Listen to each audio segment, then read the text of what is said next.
Good morning, everyone. Let's start our day with a prayer. May I call on Miss Tan to lead us to prayer, please?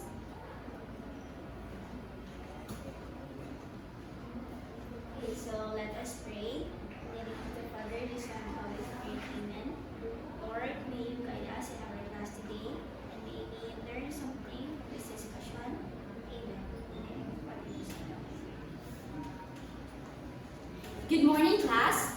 Good morning, teacher. Good morning, classmates. It's nice to see you today. Mabuhay! Please take your seat. Now, let's check the attendance. May I request Miss Kyla to check the attendance, so please make sure you're seated in your assigned seats. Everyone is present now. Perfect. Now,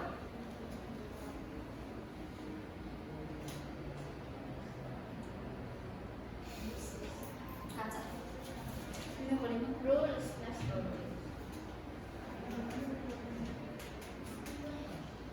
before we will proceed into our discussion, I have a few reminders for all of you. First, raise your hand if you want to answer. Next, treat everyone with respect and proper manner. And lastly, avoid talking to seatmates during class discussion or when someone is answering. Are there any questions or clarifications? No.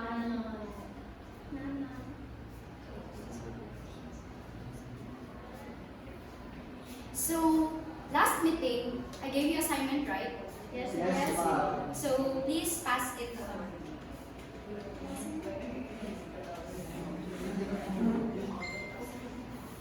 Thank you. Now, let's check if you have learned something into our previous discussion. So, what have we discussed last meeting?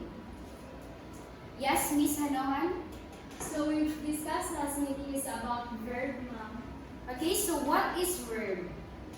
Yes, Miss Tan? Verb is an action word noun. Can you give me an example of verb, Mr. Ga? Eating, walking, running, jogging. That's all. Okay, so thank you. So, I think you really learned something from our previous discussion. Now, before we will start, before we will dive deeper into our into today's topic, we will have a game first. So, are you all familiar with the Larang Sinta? Yes, ma'am. So, do you know how to sing? Yes, ma'am. Yes, Ma'am. Yes, ma'am. Okay, so the game is called Larang Sinta. So everyone is encouraged to sing the Larang Sinta. And when I say stop, the student who is holding the ball will go in front and find some words here in the table. So, are we all clear? Yes, ma'am. Okay, so we will start. Little Sinta, buko ng papaya, lalagay gusto, sisig ng bunga, kapating sa dulo, nabali ang sama. Stop! Yes, Mr. Figueroa?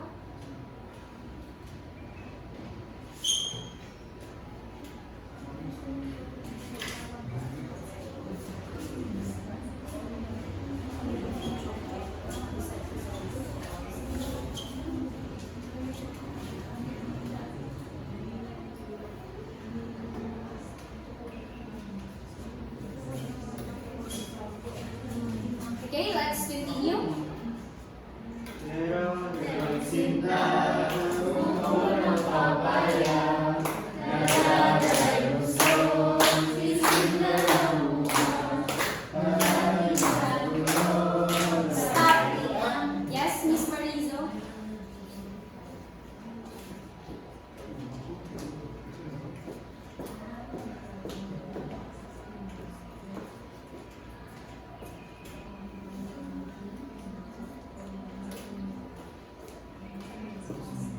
Okay, so thank you. So I think you have found the correct words here in the table. So now we will have an activity first. So please prepare a 1/2 crosswise for the activity.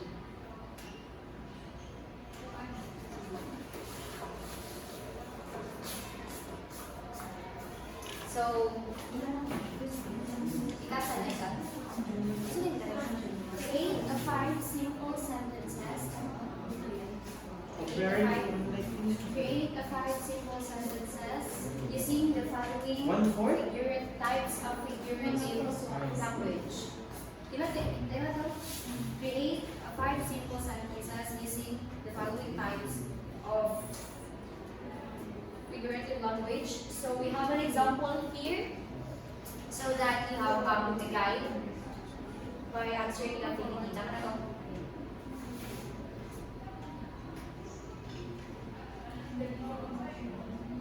Go. So now, let's have an activity first. Please prepare a 1/2 crosswise.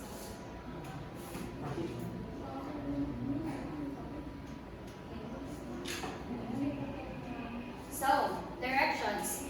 Create 5 simple sentences using the types of figurative language. So, we have the definition and some examples so that you will be guided by answering the activity. Is that all here? Yes, ma'am. Okay, so you may now start and you have only 10 minutes to answer this activity. And after, you will, I will collect the paper and proceed to the proper discussion. Freeze. Ikaw na Matthew. Yung slide. Hindi mo i-introduce na siya. Ay, introduce pala. Ay.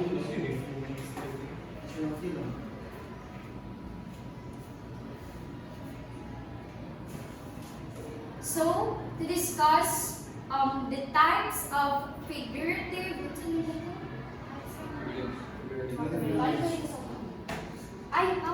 types of figurative language. Or figures of speech. Figures of speech. Kaya naman. Figurative language, ma'am.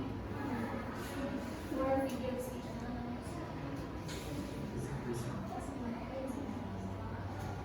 Ay, di naman si Matthew. Ikaw mo, di ba? Analysis na, di ba? Analysis pa, di ba ka? Oh, dapat din na tayo introduce. Mag-question pa, mag-good ka about sa activity. Sige. Introduce siya naman. So, the next teacher will be Teacher Matthew. Ano?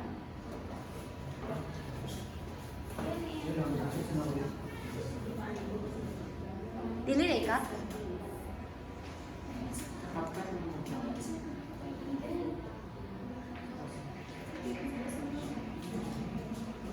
Dirara ka, Mat. So thank you for that. We have to answer. Wait lang. 5, 4, 3, 2, go. So thank you for that. Warming welcome, Miss Teacher Sarah. So have you all enjoyed our activity this morning? Yes, sir. So that's great to hear. So before we proceed to our main discussion, I'm going to ask you some questions. First is, which of the following figurative language is most effective in conveying vivid imagery or emotions? Yes, For me, sir, it's metaphorical because it can create deep connections between different concepts, while imagery appeals directly to the senses, making descriptions more immersive and evocative. very good. That's great. So thank you for your answering. So next question is, which of the following figurative language listed is, what's it? What's the one? Wala may which can you realize? Ikat na naman.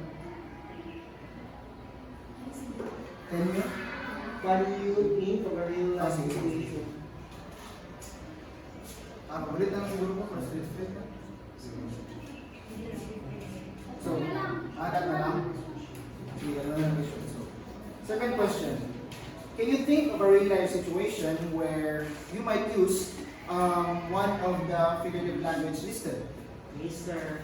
Yes, Mr. Gat?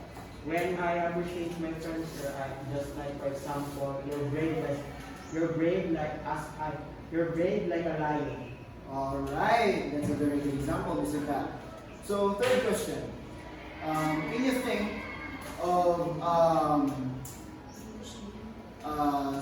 song lyric or poem or a book line? Na lang ako. Ay, pag-shabit na. Hindi ko masingit na, promise. So, can you think now? Third question is, can you think of a song lyric or a book poem? Book poem. Ulit. So, third question is, can you think of a song lyric, poem, or a book line that uses figurative language? Anyone? Miss Manuel? So the lyric Baby You're a Fireworks, sir, because it compares a person to a fireworks. Very good. That's a great example, Ms. Manuel. So before we proceed to our main discussion, let me introduce to you our objectives. So, at the end of the lesson, the students should be able to identify various types of figurative language, develop an appreciation for the creativity and artistry involved in the use of figurative language. And last one is create a poem using figurative language. So, after our discussion for today, you should be able to identify the various types of figurative language, which is what? Simile, metaphor, and signification. Very good. So, moving on. You should also develop an appreciation for the creativity and artistry involved in the use of figurative language. So, so much for that. May I call on Teacher Pearly to discuss our main topic this morning. Okay, thank you, Mr. Figueroa. So, alright. So, once again, I am Teacher Pearly. So, based on our activity earlier, what do you think is our lesson for today? Yes, Miss Hanohan? So our lesson today might be about figurative language, ma'am. Okay, thank you, Miss Hanohan. So, our discussion for today is all about figurative language or figure of speech. So, can you please next up? Okay, may I request Mr. Gott to please read the definition of figurative language. Figurative language refers to the use of words in a way that deviates from the conventional order and meaning in order to convey a complicated meaning, colorful writing, clarity, or evocate comparison. Okay, thank you for that, Mr. Gott. So, no, figurative language is a literary tool wait lang, okay, thank you for that, Mr. Gott. So, figurative language is a literary tool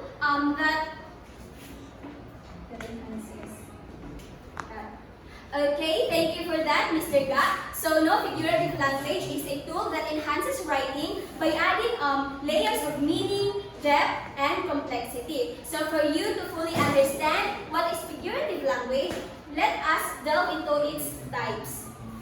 So, first type, we have simile. So, simile is the comparison of the two essentially unlike things using the words as and like. So, no, for example, Sarah sings like an angel. So, Sarah and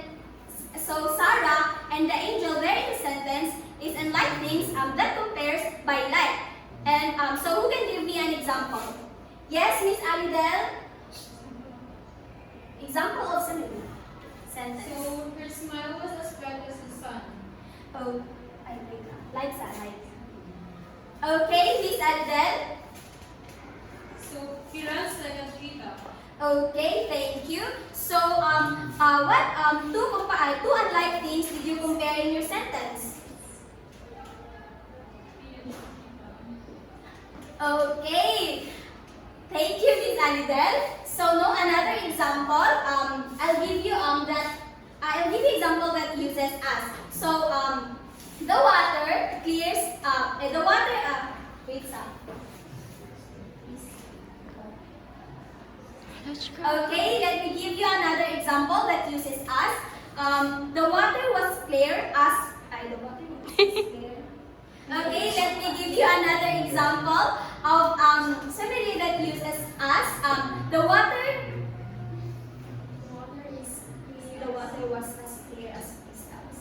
Sorry. So let me give you another example that uses as. The water was as clear as crystals. So the unlike things that is compared in the sentence is the water and the crystal. And it is used as. So excuse me. So the second type of figurative language is, okay, we have metaphor. So a metaphor, it is also comparing things, but it is not using like and as. So for example, love is a battlefield. So so it is also used to compare things symbolically. So love symbolizes the battlefield. So it is also compared, but it is not using like and as. So who can give me an example? Yes, Miss Paradiso. Time is a thief. Okay, so no time symbolizes a thief. Okay, thank you. And it compares time and thief, but without using like and as. So for our next type of figure of speech is personification. So no personification, it is giving life to non-human entities. So for example, why are you so heavy? Suitcase. So in the sentence, the suitcase became alive. Why are you so heavy? Then we have here who can give me another example? Yes, Miss Anohan. The wind whispered to the trees. Okay, thank you for that, Miss Anohan. So the wind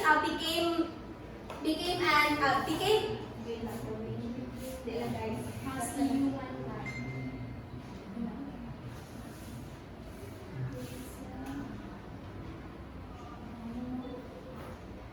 So no, okay,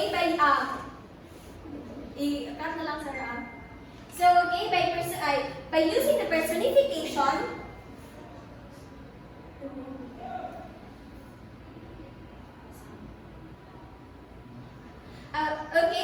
by using the personification, the wind became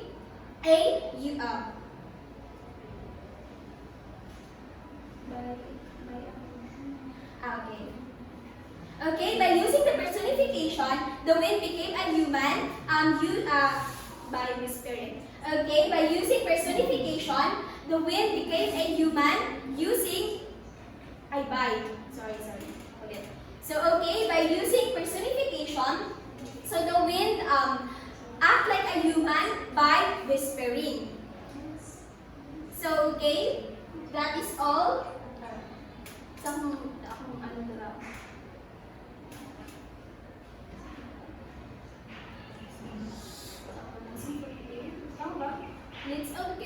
dali assessment lang.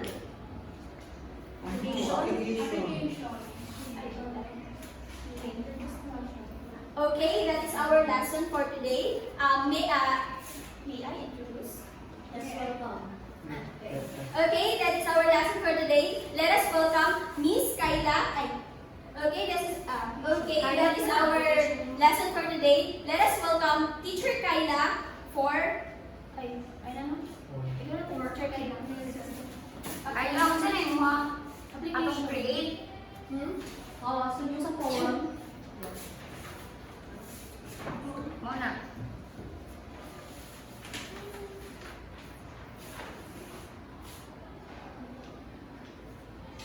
Huwag ako yung ano. Okay. Para sa ako. Wait lang. Okay.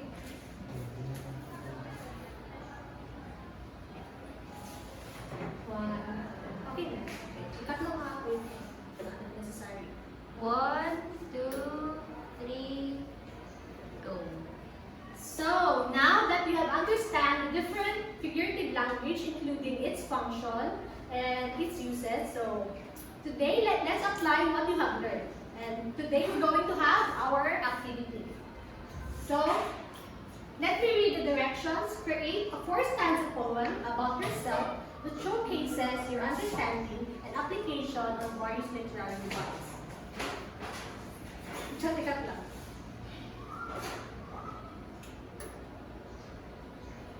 So there are a few reminders.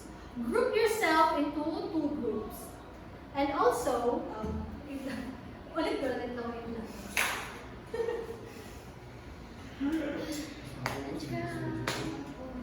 Group yourself into 2 groups and read aloud the poem altogether. Finish or not finish, pass all your papers forward. And I will give you 10 minutes to finish all the tasks. Alright? So, pass all the papers. So it seems like all the papers are here. So now let's proceed to our next activity. Ikat lang. To test your idea or knowledge about our previous lesson, I have prepared 2 questions for all of you. So raise your hand if you want to share an idea or insights about our lesson, about the question I have prepared. So, number 1. How does the mastery of literary device elevate the artistry of language and storytelling? So, anyone would like to share? Yes, Miss Barlizo? For me, teacher, it allows writers to convey ideas and emotion in imaginative ways. Yes, correct. Thank you, Miss Barlizo. Yes, as it allows writers to create some ideas, it makes the storytelling more engaging, as it captivates the attention of the readers also. And then number 2, how can the exploration of literary devices and poetry help you better express your own thoughts, feelings, and experiences? So anyone would like to raise an answer? Yes, again, Ms. Barlizo. It allows us to... Ano na sinasabi? Ikat ka na. Dapat food ka. Sige. Ulit. So, the second question. How can the exploration of literary device and poetry help you better express your own thoughts, feelings, and experiences? So, yes, Miss Bandara. So for me, ma'am, it allows us to communicate more effectively with our audience.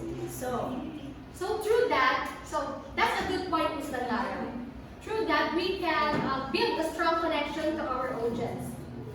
Not only it helps us to build our appreciation in the world of poetry, but it also helps us to express our own thoughts and opinions effectively.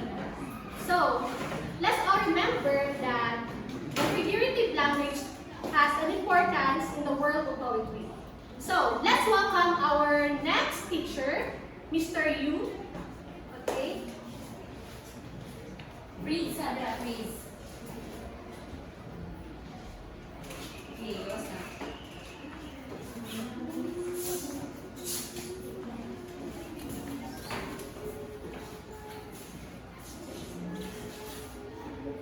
Ay, before tayo mag-start, pwede pa i-check sa GC kay nakoy answers dito ba? Hindi na sa... Kakamaya. Ano na yun?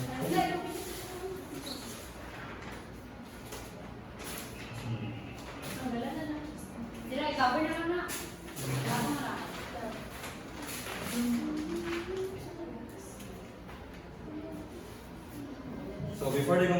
pag-i-check lang sa GC kay nag-send ko answers dito ba? Kaya sa mga Kaya naman ako daw. Kaya na pasa kay Judy. Ay, sa ako ay.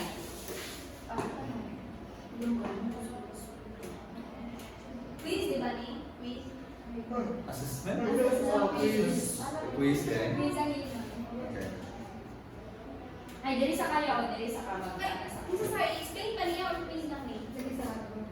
Direction lang. Diri sa kamag. Sunod sa kaya.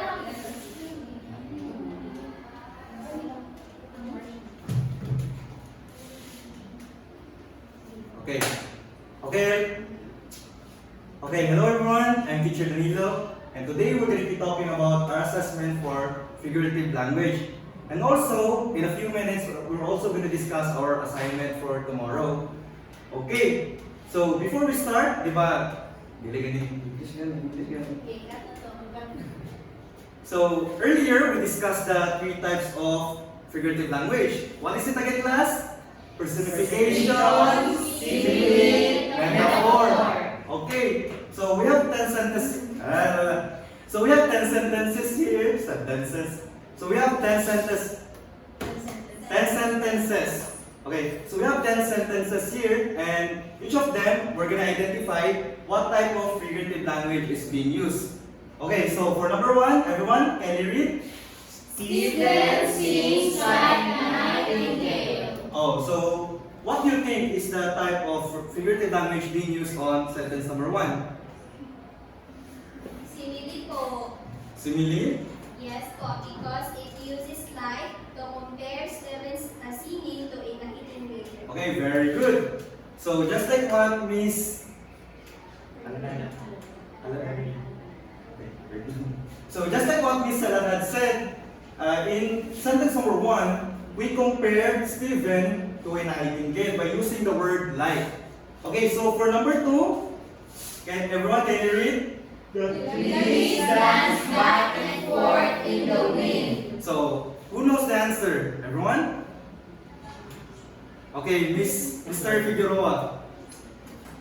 The trees dance back and forth in the wind. So I think the answer is personification because it gives human characteristics to trees, describing them as dancing. Okay, very good. So let's proceed na sa let's proceed to sentence number 3. So everyone, the candle is a beacon of sunshine. So who knows the answer for number 3? I think it is a metaphor because it directly compares the candle to a beacon of sunshine without using like or as. Okay, very good. So for number 4, the car happily spilled down the highway. So what type of figurative language is being used in this sentence? Did sometime ang ano? Copy. Number 5. At saka, personification. The car na? Oo. Kita na sa pinakawan na friend para sa Ayaw, number 4. Di siya dibukas ang... Ulit na lang. Okay, ulit na lang. So, number 4. Share lang copy para basa-basa na. Number 4.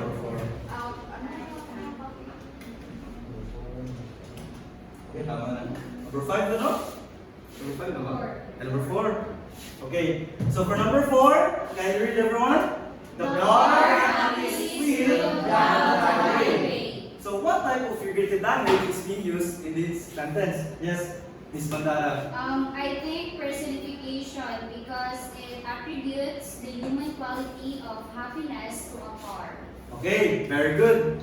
So for number 5, the moon is a lantern in the sky. So for number 5, the type of figurative so for number 5, the type of figurative language that we're using is a metaphor because it directly compares the moon. Okay, because it directly compares the moon into a lantern. That's why it's considered as a metaphor. So for number 6, everyone, can you read? Precision sleeps like a dog.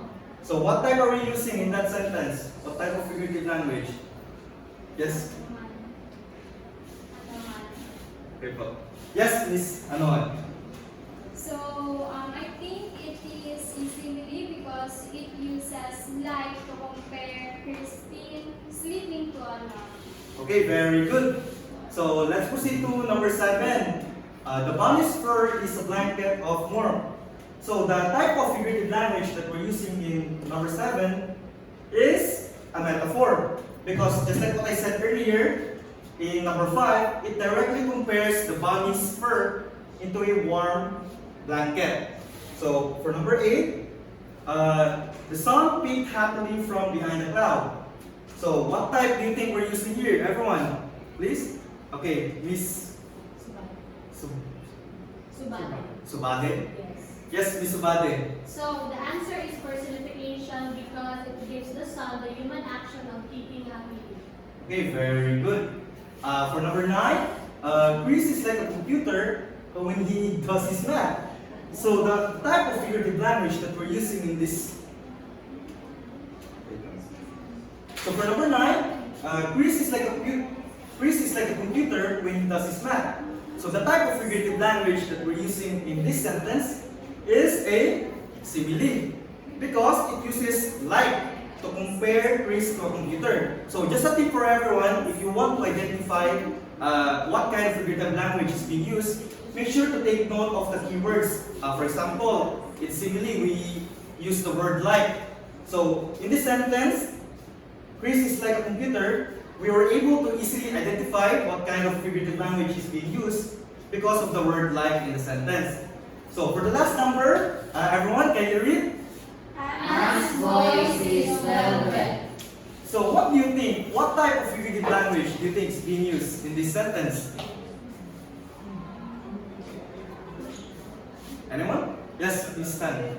I think it is a metaphor because it directly compares Anne's voice to velvet. Okay, very good. So that's it for our activity for today. Now, for your assignment, ano ba? Assessment. Assessment. So that's it for today's assessment. And for your assignment,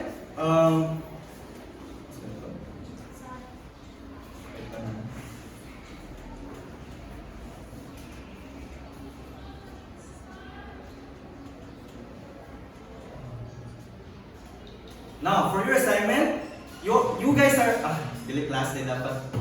Now for your assignment, the whole class is tasked to write a creative writing piece using the different kinds of figurative language. So, in short man paper ba to? Atong assignment? Nasa niliputan? Remote ko? Wait lang. Next slide now. Next slide.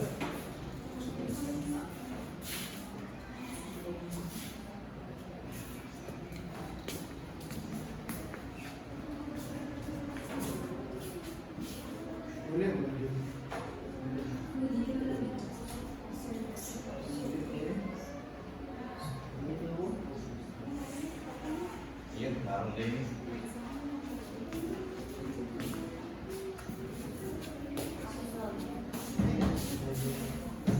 for your assignment. Okay, everyone, that's all for our assessment for today. Now, for your assignment tomorrow, in a short bond paper, students will create a creative writing piece. Wait lang. Wait lang, kaya murag lahat yung pagkasulat sa sentence. Please lang naman. Okay, everyone, that's all for our Okay, everyone, that's all for assessment today. Now, for your assignment tomorrow, I will task you guys to write a creative writing piece in a short bond paper. This piece must showcase your understanding and application of various literary devices. So the criteria that we'll use for, or the rubrics that we'll use for grading your assignment is, for content, we have 20%. In content, this showcases your understanding or your understanding of the topic, or if you this measures how well you use and understand. Okay. So this is our rubrics for our assignment class. So this is our rubrics for our assignment. So for content, we have 20%. This is Measures, content measures. Okay. So for our rubrics, we have content 20%. This measures how well you understood our lesson. And for 15%, we have organization of ideas. And for 15% again, we have quality of writing. And that, in total, that's all 50%. So I believe that's all for our class today. Thank you all for listening and see you tomorrow. Goodbye. Ulit pa na ako? Ang mag-goodbye mo? Any clarifications? Ay, ano pa dahil? Okay. So, Questions? okay class, any clarifications? Any questions? None, sir. Okay, very good. So, I believe that's all for our lesson today. Thank you all for listening and see you tomorrow. Goodbye, sir. Okay, thank you.